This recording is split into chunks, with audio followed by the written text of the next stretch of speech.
Pride month को celebrate करने के लिए, इसकी इंपॉर्टेंस याद दिलाने के लिए और ये सभी के सामने लाने के लिए कि रिस्पेक्ट सभी का अधिकार है, हम आपके लिए लेकर आए सम्मान।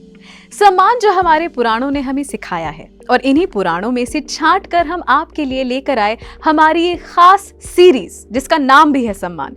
ऐसे चरित्रों की कहानी जिन्होंने अपने लिंग को अपने उद्देश्य के आड़े नहीं आने दिया और अपना धर्म निभाया, चाहे वो जेंडर चेंज हो, जेंडर फ्लूइडिटी हो या फिर सेम जेंडर मैरिज। हमारे पुराणों में हर एक का वर्णन है और ये बहुत सही तरीके से समझाया गया है कि जिस उद्देश्य के लिए आपका जन्म हुआ है, प्रकृति आपसे वो उद्देश्य पूरा करवा ही लेगी। लिंग चाहे कुछ भी हो, इन चरित्रों का संबंध चाहे किसी से भी हो, उन्हें सम्मान उनके उद्देश्य और कर्म अनुसार ही मिला है। आज के सम्मान के आखिरी एपिसोड में हम बात करने वाले हैं एक महत्वपूर्ण व्यक्ति की। आपने इनके बारे में बहुत सुना है। इनके जिम्मे वो काम था जिसको करके इन्होंने ना सिर्फ अपने पितरों को बल्कि मनुष्य जाति को मोक्ष का एक मार्ग दिया। मार्ग क्या, नदी ही दे दी। हम बात कर रहे हैं पतित पावनी गंगा को धरती पर लाने वाले राजा भागीरथ की।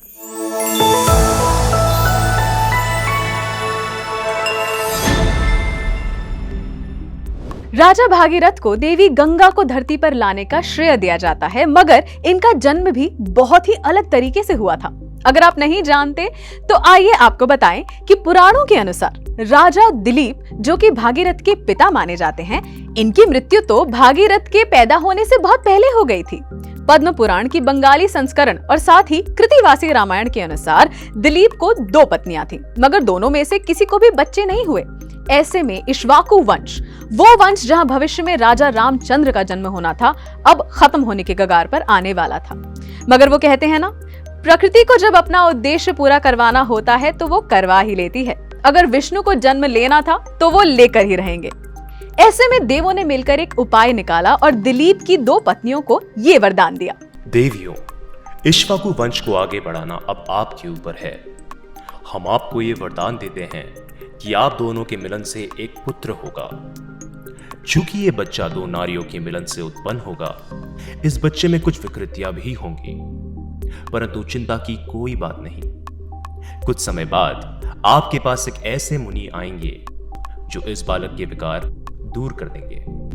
दोनों रानियों ने देवों की बात मानी और उनके मिलन से एक बच्चा आया। जैसा कि पद्म पुराण में बताया गया, इस बच्चे के शरीर में एक भी हड्डी नहीं थी। कृतिवासी रामायण में तो इसे मांस का एक टुकड़ा कहा गया है। इस बच्चे को देखकर रानियां प्रलाप करने लगी, क्योंकि यही तो उनकी अंतिम आशा थी जिससे राज्य को एक उत्तराधिकारी मिलता। इसी समय पर वहां आगमन हुआ ऋषि अष्टावक्र का। अष्टावक्र ऋषि के नाम का अर्थ भी आपको बता ही दे। अष्टावक्र का अर्थ होता है वो जिसके शरीर में 8 विकृतियां या टेढ़ापन हो। जब विकृतियां लिए ऋषि अष्टावक्र ने बच्चे के बारे में सुना तो वो शीघ्रता से उसके पास पहुंचे और अपने बल से उसे ठीक किया। इसके बाद की कथा तो आप जानते ही हैं। अपने इक्ष्वाकु वंश के पूर्वजों की गति को देखकर भागीरथ को बहुत संताप हुआ। अपने गुरु त्रिथला के कहने पर उन्होंने शिव जी से मदद मांगी और इस प्रकार गंगा पृथ्वी पर आई और उनके छूने से सूर्य वंश के भटकते पूर्वजों को मोक्ष मिला। इस कथा का सार बहुत सीधा है। तो क्या हुआ अगर पुरुष की मृत्यु हुई? प्रकृति को जब विष्णु के जन्म का दायी बनाया गया तो उसने 2 रानियों से भी एक प्रतापी राजा को जन्म दिलवाया। और इसी तरीके से आज भी जिसके जीवन का जो उद्देश्य होता है वो उसे प्रकृति के हिसाब से पूरा करता है। इसके बीच में उनका लिंग और उससे संबंधित कोई भी वस्तु विशेष ना कभी आड़े आया था, ना आना चाहिए। हम पूरी प्रकृति नहीं है, हम बस उसके बनाए हुए मनुष्य हैं। हमारा कर्तव्य है बस लोगों को सम्मान देना, ना कि उनकी प्रकृति पे कोई प्रश्न उठाना जैसे हमारे पूर्वजों ने किया था।